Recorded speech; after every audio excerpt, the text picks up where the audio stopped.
Welcome to the What is Life Dude podcast. We're your hosts, Eric and Sarah. I'm a freelance musician. And I'm a vegan chef and food blogger. This is where we share our thoughts about building a healthy relationship, working as creatives on our own terms, and living with intention and authenticity. We don't have it all figured out yet, but every conversation gets us a little closer to answering the question, what is life, dude?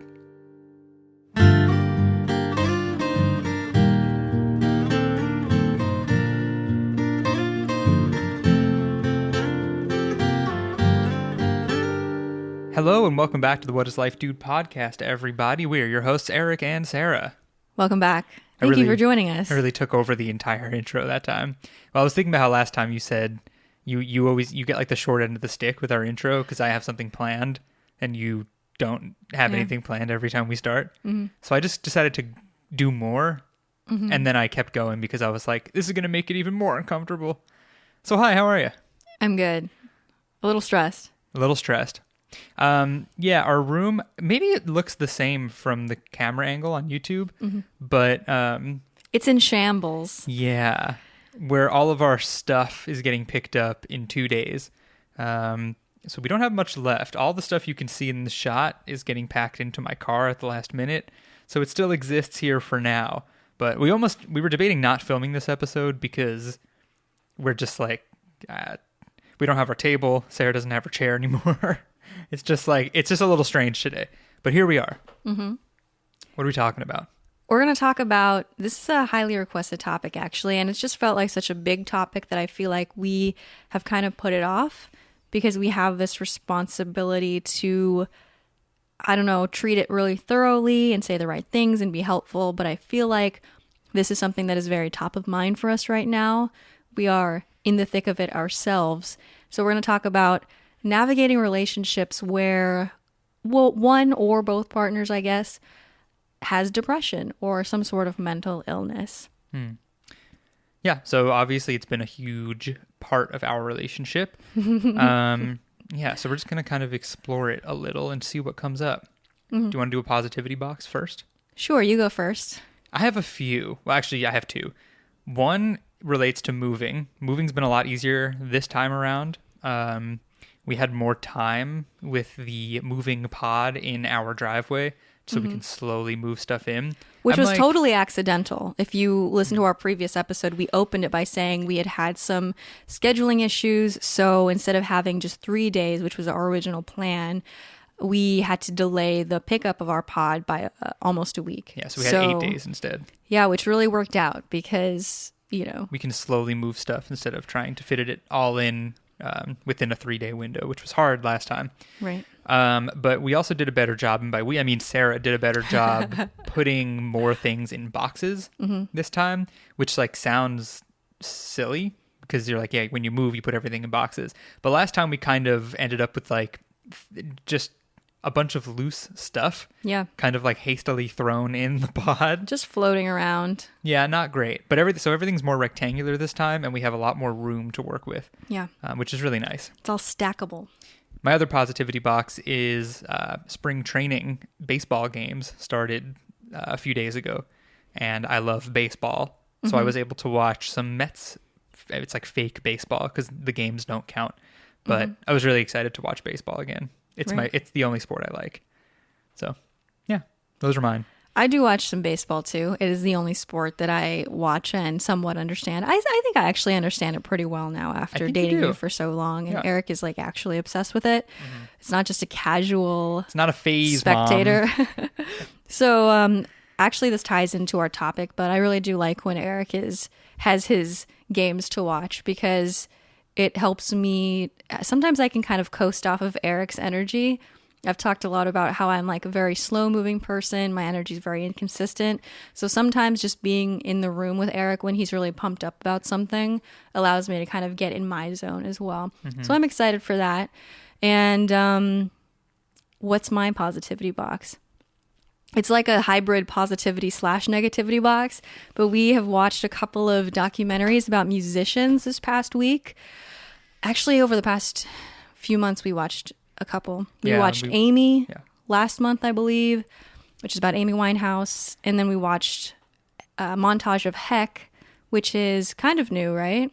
It's 2015. Okay, not really then. I thought it was newer too. I also had that notion. Yeah, I had never heard of it, but I just kind of, I don't know, I was feeling kind of bummed out the other day, and I was like, oh, let's light ourselves up here by learning about some musicians, because I feel like last year during quarantine we watched Miss Americana, is that what it's called? Taylor Swift. Right, and that one, I mean, there were like dark spots of it because she's had dark spots in her life, but I feel like it made me feel better at the end because she grew a lot as a person, and it made me respect her a lot more, and it motivated me. Yeah, overall, her story thus far is like a story of like power and strength and being lifted up, and not the same for Kurt Cobain. Right. Like the end of his story was he killed himself, and then the movie ended. And like Taylor Swift's story at the end of Miss Americana was like, I'm empowered, which is great. And so I feel it leaves a much more positive energy in you when you're done. Yeah, and I mean, her story is still being written. I feel like she keeps developing more and more into herself, and developing or stepping more into her power, which is interesting and very different. But I don't know. I really like watching either live performances by musicians or interviews. I really like. We've been watching a lot of Howard Stern interviews with musicians and live performances on there. And it just puts me in that mindset because I myself am trying to become a more prolific musician.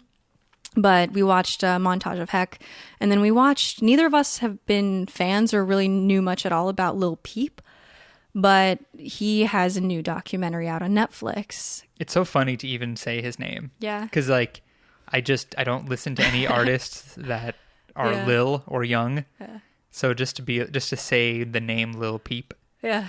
Though we did learn that the reason he calls himself Lil Peep is because his mom's nickname for him as a child was Peep. Yeah. So that kind of... very wholesome. That made the name less stupid to me. And I was like, oh, that's pretty cute. That's right. Cute. I came into watching it knowing literally nothing about him other than that he had OD'd. I'm not a fan of his music. But I don't know. It was really... It was nice because we were listening to everyone talk about him, and we were hearing his music in the documentary for the first time. Yeah. And neither Sarah or I could understand why people really liked his music. So it was interesting because we still totally appreciated that his music was loved and he was respected, even though we personally were like, we don't vibe with this at all. So it was nice to kind of be able to put that aside and be like, well, other people vibed with it and he was really popular and people loved him and he seemed like a nice guy. Yeah. Does that make sense? Right. So why I said this is like a positivity / negativity box for me is that it's like very complex. It's that it's when you deal with any sort of mental illness, and I have for my entire life, it's like both comforting and also terrifying to see other people who struggle with similar things, even though they're further, like, quote unquote, further along in their lives than you, or they've reached more success, financial success, more fame, etc. So it's like, it's interesting to know that, I don't know, it just puts things into perspective. Do you know what I mean? Yeah. It's hard to really explain. Yeah. Because it's positive because it motivates you a little, but it's negative because these people's stories are very sad. Yeah, I mean, the thing that was in common between Amy and Kurt and Lil Peep or Gus is that it was so clear that not doing music was just not an option for any of them. Yeah. That they were literally called into it and they brought all their demons there. And it's interesting. Yeah. Yeah. Do you want to move into our topic a little on that? Sure. Topic on that note? I feel like this is all very interrelated because I feel like my relationship with art is so intertwined with my relationship with my mental illness. And I feel like me thinking about how much I need to prioritize music in my life and not necessarily spend all my time trying to grow my blog is what is kind of stirring up. Like, I'm going through another like rock bottom, just the stress of the move and work and, living with family is another thing that complicates things. Which is coming to a close in a mere few days. Which is crazy. So all of my depressive, anxious thoughts have been flaring up. Yeah. So that's why we have felt drawn to tackle this topic in part today. Yeah. So where do you want to start? Do you want to start with, I really shouldn't have started that sentence because I didn't have an ending for an it. option? Yeah. Okay, well, if you guys are new to the podcast and don't know our story very well, we each of us earlier at the start of this year, we did introductory episodes. So there's a Meet Sarah episode and a Meet Eric episode. So if you're not familiar with kind of my background with depression and social anxiety and all of that, you can visit that episode. And Eric is, how would you describe your relationship with mental health? He's normal is what I would say. 100% mentally healthy. No, that's There's not true. nothing wrong with him at all. Nothing. I am perfect. Not a narcissist. Yeah, I've never been one to categorize myself as depressed. I think now that we've been in a relationship for long enough, I understand what depression can look like more. And I know now that there are times where I've been depressed in some form. But of course it looks different for everyone, and there are different levels of depression. But I've also had anxiety at different points throughout my entire life, from when I was a young kid and I had a lot of stomach aches to when, since I've been an adult, and I feel anxiety in certain situations. So both depression and anxiety have been parts of my life to some degree personally, but nothing too severe. That's how I'd categorize myself. Right. I definitely see Eric struggling mostly with like situational anxiety. Yeah, you usually don't have like this existential cloud hovering over you, but you will get anxious or like irritable in certain situations. I have this existential cloud that circles. Yes. It's like in orbit, because it used to happen a lot in college, but I'd have these existential thoughts, and then I'd get like this kind of tunnel vision-y, like obsessing on this thought that makes me extremely anxious. Right. But what I talked about in my Meet Eric episode was that my anxiety mostly stems from situations where I'm not in control or feel like I'm not in control. So like if I'm stuck in traffic is my example. That's like a prime example of when I get anxious, because I feel like I can't escape and there's no way out and I have no control over the situation. I'm literally just stuck in a tiny box of my car, not being able to go anywhere. And situations like that make me anxious. So, yeah. Right. I end all my ramblings with, so, yeah. So, yeah. Maybe as the podcast goes on, that'll fade into the abyss. Right. So I guess to provide a little bit of context, I feel like in past relationships where I hadn't gone to as much therapy yet or sorted through a lot of my own like abandonment issues, I kind of wanted the other person to be mentally ill too, because I thought that I felt so kind of alienated in my past relationships that I felt that it was because they didn't understand kind of where I was coming from. So I always thought like, oh, if this relationship ends, I'll go find someone else who has dealt with depression or anxiety. And now I'm understanding that there's other ways to kind of like foster understanding and communication without the other person literally meeting you where you are and being that sad. Not that those relationships can't work, where you both have gone through some really dark emotional turmoil, but I think for me, it has been really helpful to finally have a stable relationship where I can talk about everything openly and Eric can kind of understand it intellectually, even if he doesn't have the lived experience of feeling like things are hopeless or dealing with suicidal thoughts or anything, Yeah. So I think the more I've come to understand myself, which is a process, I think a lot of it happens just by getting older, and then also learning how to verbalize things to other people, whether it's partners or friends, other people in your support network, or a therapist. the more you can learn to understand yourself and unpack things for yourself, I think the less you kind of crave another person like meeting you right there in that darkness. Yeah. And that's something when I go back to therapy, which I plan to at some point, I want to bring in a more specific like goal, because I kind of last time I went in with like a very vague, I want to find out all the things wrong with me and why they're wrong with me. Right. And I want to bring in more specifics next time to iron that out. But it's been an interesting experience for me, especially I have one of my sisters suffers from anxiety and depression, and I feel like she's very misunderstood within our family because no one else experiences that in my family. I mean, everyone experiences like sadness and maybe depression to a degree and anxiety to a degree, but to not have an extreme version of it ever in your life, it causes a lot of misunderstanding, because that's exactly what it is. Like it's hard to understand what another person's going through if you haven't experienced it at all. So it's helped me a lot with how I approach and talk to and understand this one sister of mine because of my relationship with you. And I've learned a lot about how to exist when you're in a more depressive state and how to react to things. Yeah. Man, it would do the rest of my family a whole lot of good if they could also have that experience. But, it's not how it goes. Yeah.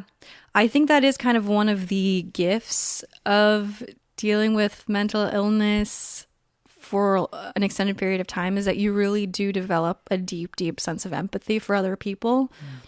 Whereas I'm not sure that comes naturally to people who are like neurotypical, I guess would be the term, like people who haven't dealt with that. I think like I'm half Filipino. I feel like, I'm not sure if it's just like Filipino culture or more broadly like Asian culture.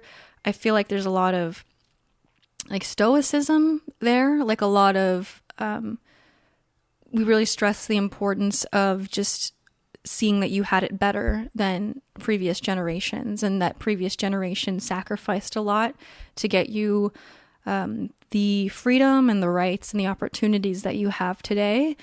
And so I feel that there's not a lot of acknowledgement of mental health issues. Like I think a lot of our culture even denies that it's a thing. Like they regard it kind of like as a privilege that white people have.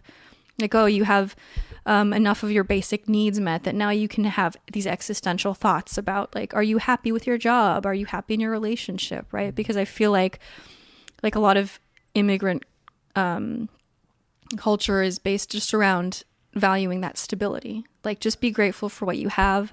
Stay in your relationships. Like, just like stay in, like preserve what you have, whatever it is, whatever it makes you feel. Stay there. Why do you think it's so much more prevalent?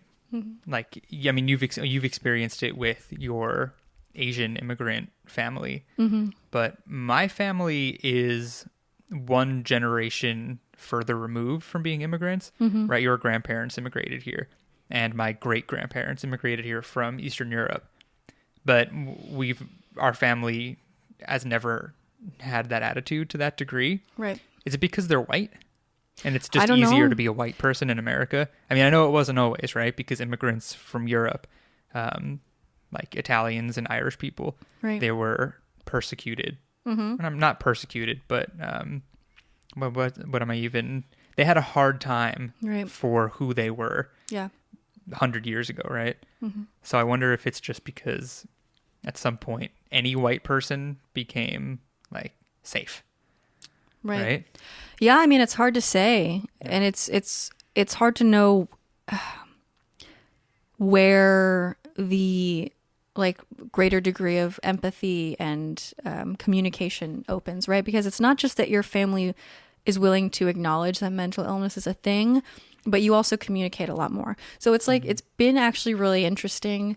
Me coming from a family where we were like close in that we did things together a lot, but there was never that level of emotional communication, you know? And I feel like when you're growing up, you don't know that your family is like different in any way, because that's what you're exposed to, especially me, like having been kind of sheltered, not having a lot of friends, not spending a lot of time like with other kids' parents, you know.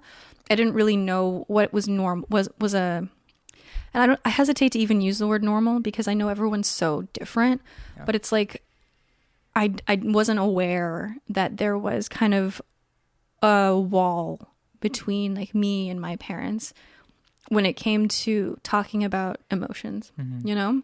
Yeah. So I didn't even know it was something that I was missing for so much of my life.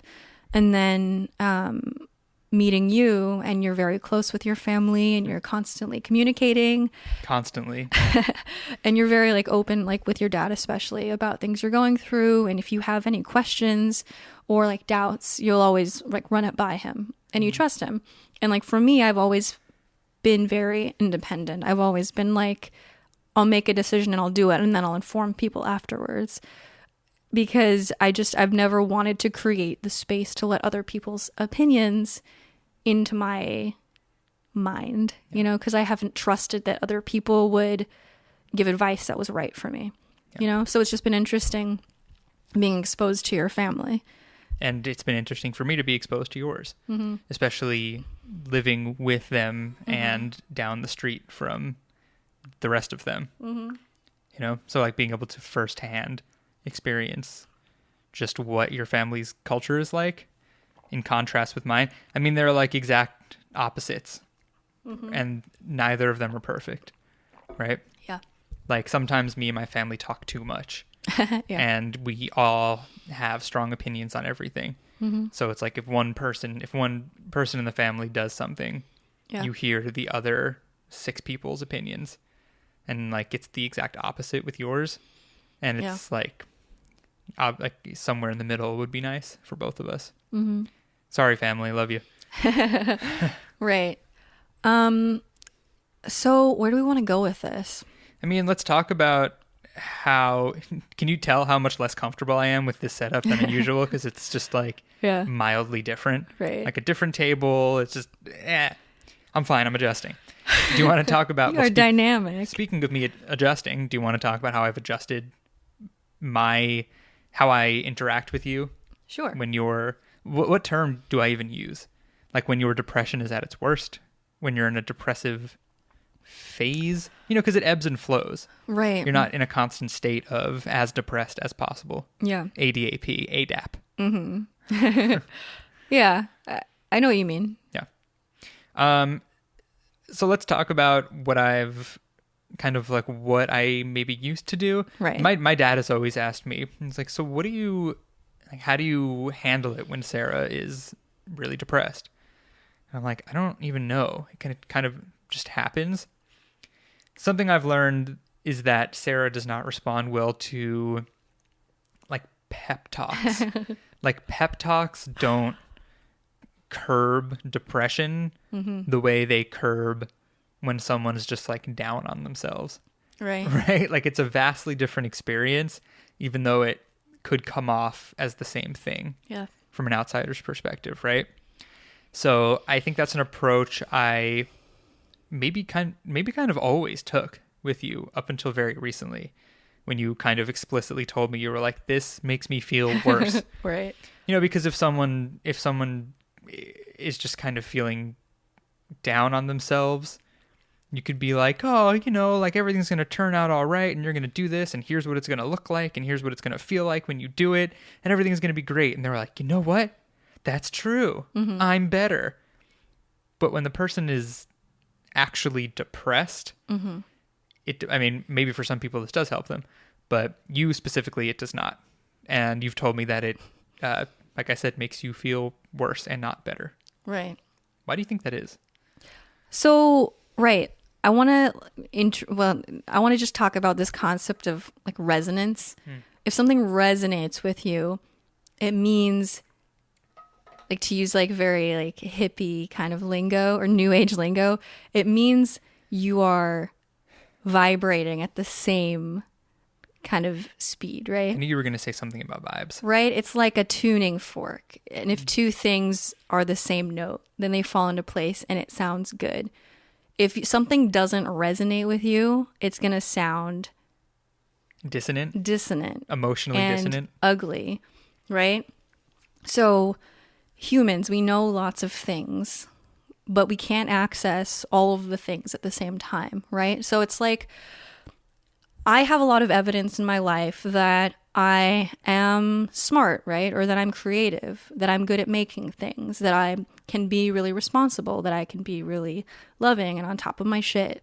I also have a lot of evidence that I have like really over the top emotions, and sometimes I fail and I procrastinate a lot, and sometimes I'm lazy. And it's almost as if these two, it's hard for the mind to inhabit all of this truth at the same time. So what happens when I'm depressed, and I think this is true for a lot of people, it's almost like, like that the train tracks, like switching to a different track. And depending on your mood, you're either going to be developing a lot of momentum in a negative direction or in a positive direction. And you're just traversing through two totally different landscapes of memory even. So it's like, if you are in this place where all the evidence that you can access suggests that life is hard and you're a failure and nothing's ever going to amount to anything, and then someone tells you otherwise, it's not going to resonate and it's going to feel bad. Mm-hmm. And you're going to feel like something's really wrong with you because this information that feels so obvious to someone else is just not available to you.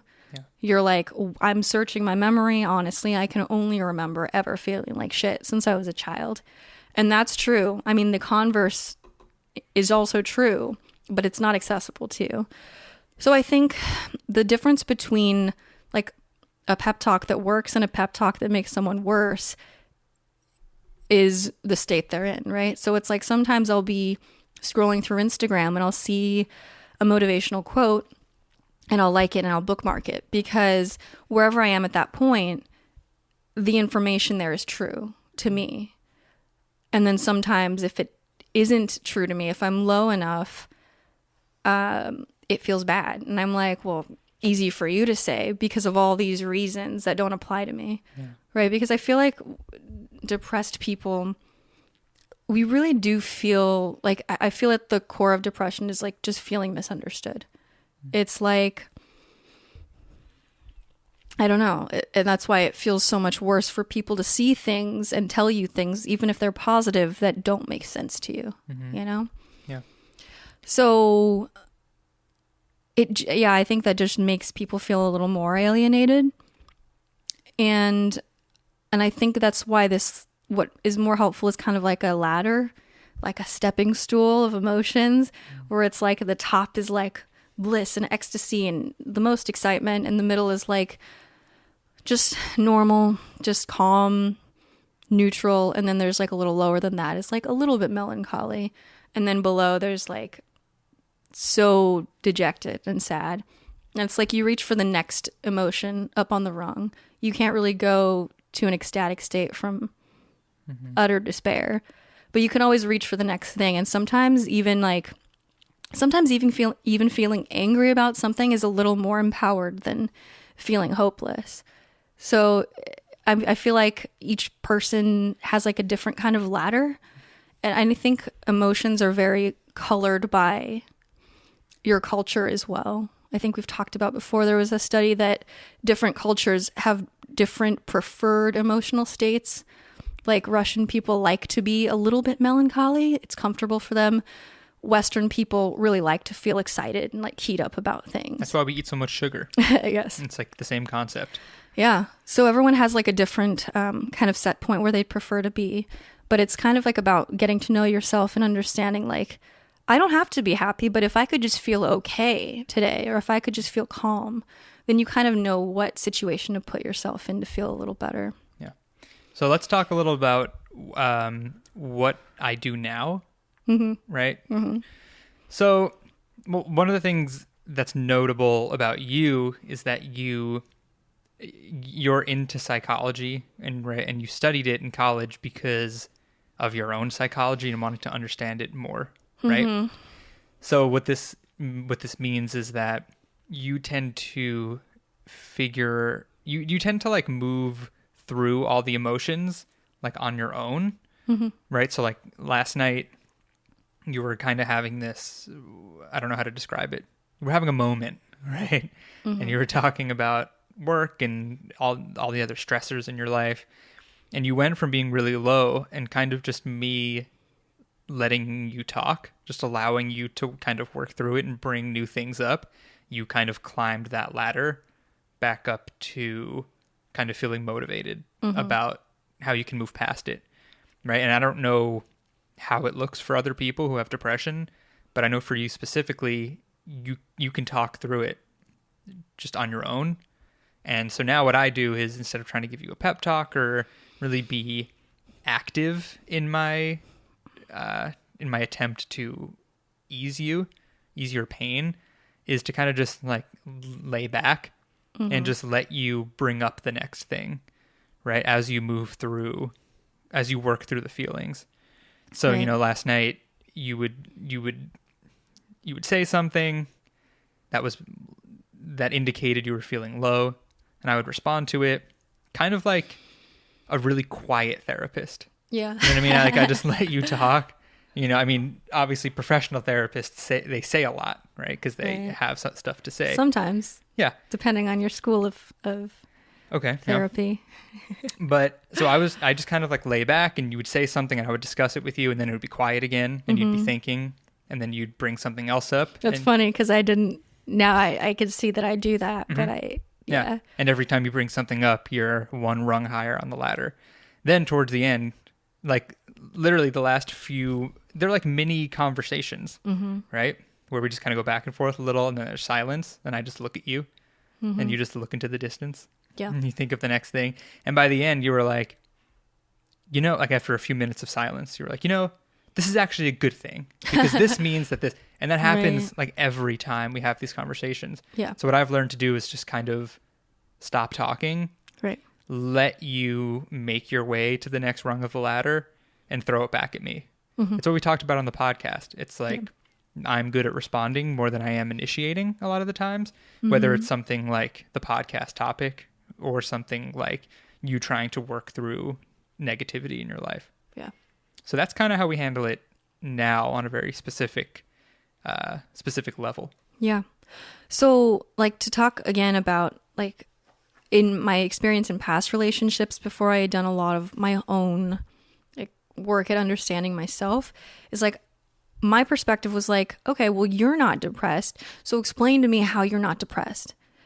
And then I had to realize that, like, people don't, they don't have a roadmap for things they haven't had to kind of build themselves, if that makes sense. Like, I'm trying to think of a good analogy, but it's almost like some people are just born with, like, each of us is born with our own set of privileges that other people don't have. It's not really our place to describe to people or write out a roadmap to people for things we haven't personally conquered or overcome. Right? So it's like, Eric's not going to explain to people how to be an extrovert because it is innate to him. Yeah. He didn't have to fight to get there. That's a funny example. Yeah. Right? Or like someone who is born into wealth, generational wealth, is not going to be like, well, I'll tell you how to be a self-made millionaire necessarily, right? First step, be born. Yeah. Second step, profit. Right. So I can't necessarily leverage the things in my... Eric can't teach me how to be not depressed because he never had to go from being depressed and feeling hopeless to being normal. Do you know what quote unquote normal? Yeah. So you have to take the burden off of your partner, basically. I think it's very easy when you are in a really dark place. If you're in a dark place and you're not necessarily attracting a relationship that is appropriate for you, I think a lot of us who have been really mentally ill, we have this sense like, I'm broken. And in that sense, like, whatever kind of love I can get is the best I deserve.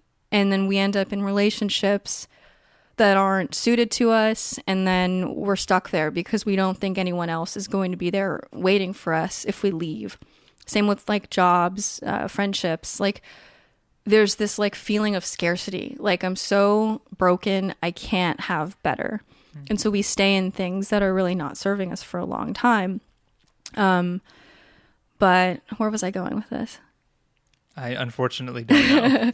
Right. So the point is, like, in my past relationship, I would feel very like codependent. And I'd be like, well, I don't understand how you can be happy if I'm not happy. Mm-hmm. I don't like, explain to me why you're okay. Explain to me how you go to your 9-to-5 job every day and you're not feeling this deep existential dread.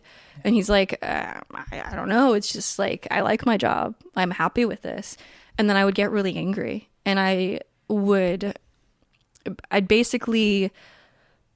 associated love and connection with being in the exact same mental space. Yeah.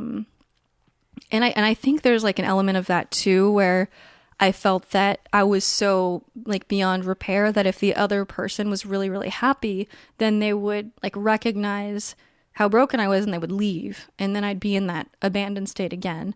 So I think part of realizing you've made a lot of progress with your own mental health is when you don't feel triggered when your partner is succeeding or being happy or excited about things without you, you know? Which kind of leads us into another important aspect of our relationship and our relationship with mental health together. And that is, I would often really, again, a lot of these kind of improvements have mainly occurred recently. Mm-hmm. And something that's changed is when Sarah would be feeling really down, I would be down there with her as kind of like in solidarity, mm-hmm. right? I'd be like, well, if you're going to feel like shit, I'm going to feel like shit with you. Mm-hmm. And hopefully that'll make you feel better. Yeah. And it doesn't. So I've kind of started just to go about my life, and that helps you feel more normal, mm-hmm. right? Because if I'm like stooping to your emotional level at the time, it's just bad for both of us. Yeah. But we've learned, okay, well, I have this project I'm really excited about, and I'm going to go work on it. And then I'm going to be like, oh, will you listen to this? And even if you're not feeling happy, you'll still listen to it. And this kind of applies to a lot of aspects of our relationship. You kind of like leech my energy. So if I'm really excited about something, it makes you feel a little better. Right. Like, mm-hmm. It makes you happy to see me working on something and getting paid for something right. that I'm stoked on. Even if the reason you're feeling so down is because you're working on something that you hate. Yeah. Yeah, I mean, that's why. So I know a lot of people say, like, don't go look for a relationship until you figured yourself out or you fall in love with yourself. I don't really agree with that because I think a relationship can be a really huge catalyst to understanding yourself. Like, just to see yourself mirrored off of someone else, or to get to a point where you feel enough trust that you can take the other person's best interest as your own, and then that person's happiness and success is your happiness and success. But it depends, because when you're having a bad mental health experience, mm-hmm. It doesn't manifest itself in a way where you're taking it out on me. Right. Like, that's not what yours looks like. Yeah. So I know for some people, they have to fix themselves first because it makes their relationships toxic. Right. Right. It does not make our relationship toxic. It makes it difficult.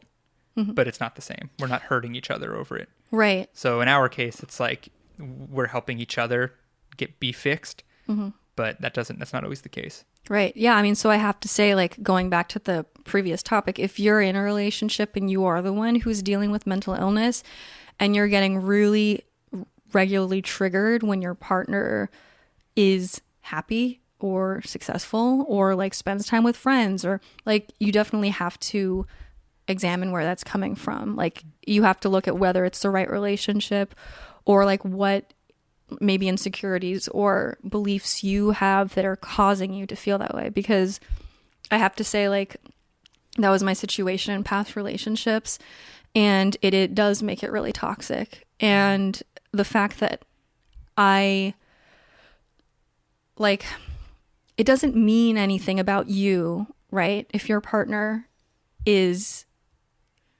can do something that you can't, you know? Mm-hmm.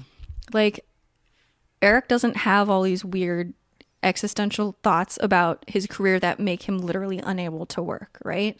Mm-hmm. Like, Eric is always productive for the most part, and I don't make that about me. I don't make it like let it reflect on me as a shortcoming.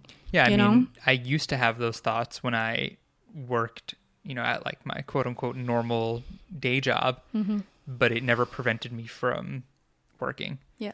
But I mean, it's got to be harder to like let it affect you to the point of not being able to work when you're working for someone else. Yeah. Right? I mean, you work for yourself. So if it prevents you from working, the only person involved is you. Well, you know what I mean? Kind of, yeah. Yeah. Like, yeah, you're making it harder for yourself and not for not for an entire group of people, which kind of... Well, no? I don't know if that's true because Okay. I do have like touch points on the ends of everything, but... That's true. Yeah. But, I mean, what Eric's ability to stay like motivated and positive and productive, it to me, it feels very grounding and not like a threat to our relationship. But you have to come to that. The reason why I'm able to feel that way, though, is because we have together over the past few years, like, communicated so much, and I feel validated by him and by myself in all these different areas of my relationship, right? Like, I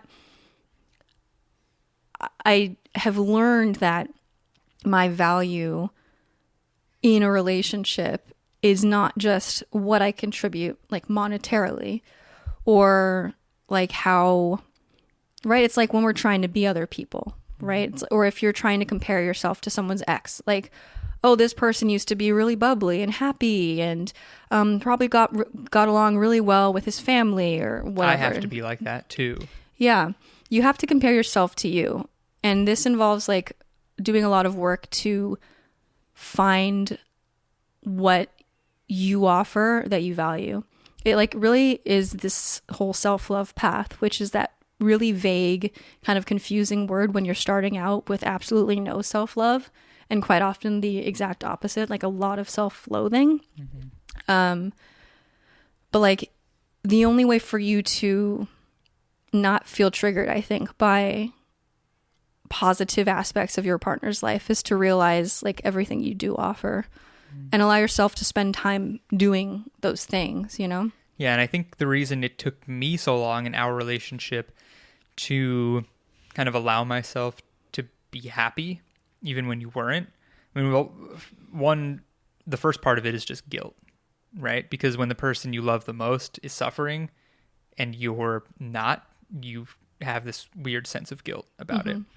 But the other thing is, the way I remember my first real relationship is when she was down and I was up, there was guilt coming from her about it. And when, like, if she was struggling with something and I was at band practice and then I came home and I was like, oh, we had this great rehearsal, blah, blah, blah. Like, she would kind of be mad at me for it. Right. That's the way I remember it. I don't know how much of it is like being kind of right. Like I'm just conjuring it up, but that's how I remember it going. And that's definitely why it took me so long to be able to say, okay, I'm going to go do this positive thing over here, even though you're sad. Right.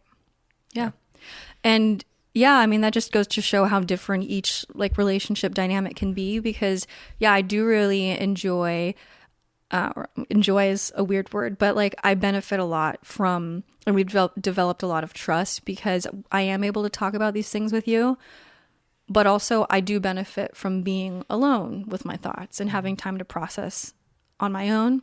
So it's nice when you give me the space and go do your own thing and go hang out with a friend or whatever, or watch baseball. So I benefit a lot from both things. And I think it kind of just depends on you guys determining like what that perfect like dynamic looks like for you. Yeah. And I'd be curious to hear from you guys listening what your experiences in relationships, dealing with mental health have been, whether you're the person who's dealing with it yourself or your partner struggles with mental health issues. I'd love for you guys to write in or DM us, and just kind of let us know like how it looks for you, if you can relate, if it's like totally different for you.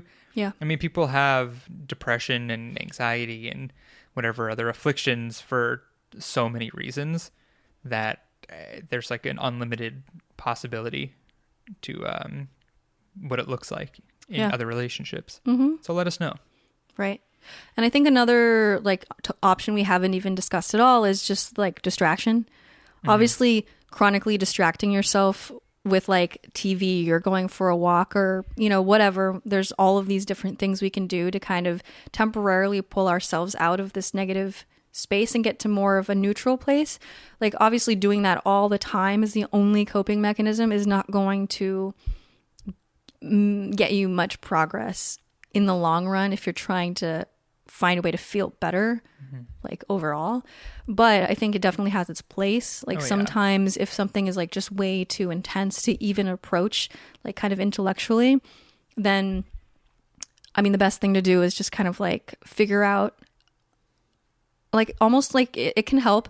When I was hospitalized, when I was in a psych ward almost a decade ago, they actually had us create a list of activities that would help us kind of distract ourselves. So it's like, I'm going to paint my nails when I'm feeling really overwhelmed, or I'm going to was Frasier on the list? Not yet. Draw a picture, watch TV, go on a walk, play sports. There's all sorts of things. And I think sometimes actually literally writing out that list and giving it to your partner so they can like try to help push you towards one of those things when things are feeling a little too charged can be really helpful. Yeah. Yeah. I just want to throw this out there because it's an interesting like nugget of trivia about Sarah and I. When Sarah was hospitalized, it was the same month that I was in the hospital for chemo. So like the two most difficult like first hand experiences we've had overlapped exactly. Like we were in the hospital at the same exact time, and you were only there for like a week, right? So it's some pretty, once we figured that out, we were like, wait, was it like November of 2011? That's when I was in the hospital too. Yeah. Very strange. We're going to have to do like some sort of special 10-year anniversary episode / celebration this year. That's this November, huh? Wow. How does it make you feel? Old. No, very grateful. Well, it's tough because mental illness is something that gets healed over time, right? And you're still healing it 10 years later. I mean, you're much further along, right? But it's so much different for me because cancer just went away. Yeah. And it's been 10 years, right? And it's just a very different experience that happened to overlap. Yeah. Which is crazy. Right.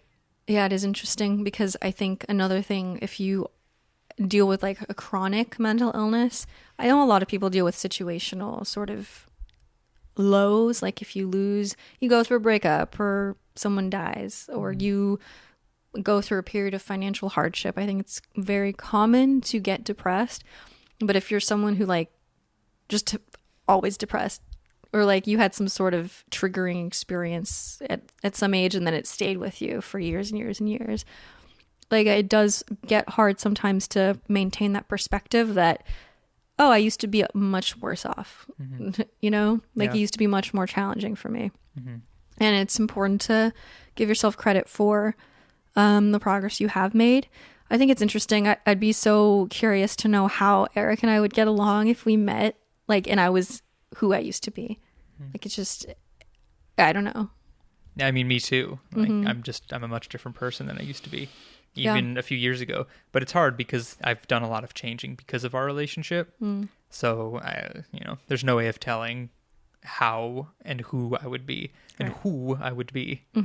There's my weekly Frasier impersonation. Right. Is there anything on the list you want to touch on or anything that comes to mind now? I feel that we covered most of what we came here to talk about. Yeah. We kind of talked about not dragging the episode on and on if we, like if it kind of felt like it resolved itself, we weren't going to be like, no, we have to make it longer. We have to make it longer. We're like, we're going to stop wherever it feels natural because, I don't know, it's the kind of conversation you don't want to like force. You don't want to force more out of it. Right. Because you might circle back around to negativity. Yeah. So I'm sure we will do another part of this and maybe make a video for YouTube where we kind of plan things out. But just to kind of recap, like in very concrete terms, I would say our biggest tips or things that have worked for us. Number one, the person who's not depressed or anxious doesn't have to meet you exactly in that low space. I think you definitely have, both people in a relationship, even if you're not mentally ill, like you always have a responsibility to do the best to understand someone so that you can make decisions together that are in both of your joint best interest. Like that's just a requirement for a healthy relationship, period. But do what you can to understand the person, but not try to feel depressed too. And also conversely, don't try to pep talk them when they're in a really low space because they're not going to be able to access things that maybe are true. Like there's some positive things that are true and it's okay to just let the person feel what they're feeling, Yeah. Sometimes it's too hard for them to understand the positive thing you're throwing at them because of the space they're currently in. Right. And then the second thing I think that we highlighted is just the importance of each having your own, basically developing boundaries is what it comes down to, is that I consider it like almost an imperative to kind of anchor, like if you have the ability to be that anchor in the relationship when someone else is going through something really difficult, you should do that. Like, because whatever is in your best interest is going to be in the other person's best interest too, if you are really in a committed relationship. Yeah. So don't feel like ashamed or guilty about pursuing the things that matter to you, because that might actually help motivate the other person and show them that like it might help them step into their own power. I think like when I see you really excited about work or even just like something that you're like one of your hobbies, I think it definitely helps me remember like I can have that too. Right. Life can feel that way also. Yeah. Yeah. It's just so funny because when I'm anxious, I feel like my anxiety is so, it's like boring. It's like comparatively boring and mundane because like the other night I was feeling, or I guess it wasn't the other night, it might have been like 2 weeks ago, but I talked about it on the podcast, but I was just really anxious and we were in bed and I think I was just stressed about the move because the plans weren't as concrete yet. And I was just feeling anxious and we both kind of just sat up and Sarah just like asked me what was wrong and like rubbed my back and I felt better and went to sleep. Yeah. I'm like, there's nothing wrong with me. Yeah. I mean, that doesn't mean that it's true. I mean, like anxiety is anxiety, right? Right. But it's just funny kind of comparing our two brains in that way. Yeah. I mean, that's the thing is that, yes, I am the one who deals with more of the mental illness in this relationship, but also there's things that stress Eric out that don't stress me out at all. So if he's having a freak out and I can just plainly say like, I promise you there's nothing to worry about here. Do you know what I mean? Yeah, you can kind of pep talk me and it works. Well, see, that's the weird thing about me is like I'm very bad at getting, well, actually, I don't know. According to you, I guess I do get myself out of the hole, but it's like an extended, drawn out process that's more in depth. Yeah, but when other people that I care about and I'm close with are going through their own little crises, like I like snap into this other personality, and I think I am pretty good at kind of asking the right questions or helping people access a calmer space. But I think again, like it's that like hidden Valley Ranch. It's that hidden blessing of having dealt with this. It's like I've read all the books, I've done all the therapy. Like I know, like I have like this little toolbox of things that you can try to feel a little bit better or to climb up the emotional scale. So that's why Fraser and Niles aren't great people, because they can help their patients with the knowledge they have about psychology and psychiatry. Yeah. But they can't necessarily exhibit it themselves perfectly all the time. Yeah. In case you're not familiar with Frasier, all the humor is based on the fact that they're two psychologists and they're both terrible people. That's where all the humor comes from. Yeah, I mean, it's like someone described him as like lovably pompous. Terrible. Like a bad person, but in a lovable way. Yeah. I'm like, yeah, I get it. I mean, if he was a perfect person, there would be no show. Mm-hmm. So it's like, it's not exactly believable to me, but I get it. Yeah. So, yeah. Do you want to wrap up the conversation? Well, I mean, we just did wrap it up. Yeah. You know what I'm trying to say. I mean, I guess to leave like a little happy bow on this, I do feel much better after this conversation. I've been having a very, very bad week because of mostly work. If you're a regular follower, you'll know about my relationship with my work. But I mean, to bring it back to the beginning where I was talking about like my positivity / negativity box being these dark documentaries about musicians, I just feel so motivated as soon as we move and we have more space for us both to be creative. I'm like, oh, this is like finally that time where I step into my destiny. Do you know what I mean? Like I'm fine. I feel like I know why.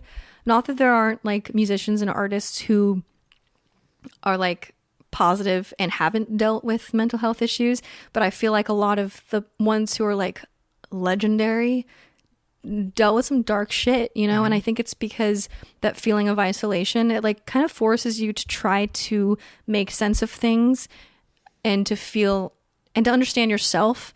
And you do that through writing or whatever your artistic medium is. Mm-hmm. And so I'm like, oh, like maybe all of the stuff that is floating around in my head, making me just feel mentally ill my entire life, like maybe the best way for me to like make sense of it is to stop waiting for other people to fix me or for like other people to understand me and to just like understand myself and to turn into something pretty, you know? Yeah. And to get it out there in front of people who it will help make feel better too, you know? Yep. So yeah. I'm excited for it. I'm excited to be a part of it. So we didn't do our supporter shout out. We can do it now. So I'm going to just kind of tack it on at the end. Is that okay? Yeah. Okay, great. I kept wondering if I should like pause, but I'm like, I don't like we had the momentum. Yeah, sometimes it just feels wrong to take a break and do it because we kind of, like you said, we lose the momentum. Yeah. But all right. Shall I close it up? Mm-hmm. Okay, well, thank you guys for listening slash oh god, I messed up. /watching on YouTube if you're a viewer. And we will hopefully talk to you next week. Oh yeah, leave any questions down below if you're viewing it. Mm-hmm. You might want us to address in like another episode. Yeah, and send us your experiences if you feel comfortable talking about it. Mm-hmm. And we'll talk to you when we talk to you. Bye. Bye. Now here's our supporter shout out. Hi guys, we're pausing this conversation for a few moments to give a big thank you to our supporters. These are our listeners who make a monthly contribution through Anchor, which is our hosting platform. If you'd like to become a supporter as well, you can visit anchor.fm/whatislifedude and click on the support button. And if you enjoy the show, another great way to support us is by giving us a positive rating and a review on iTunes. Just takes a few moments and it helps new listeners find the podcast so we can continue to grow our community. So thank you so much to everyone who supports us in one way or another. This podcast wouldn't exist without you guys.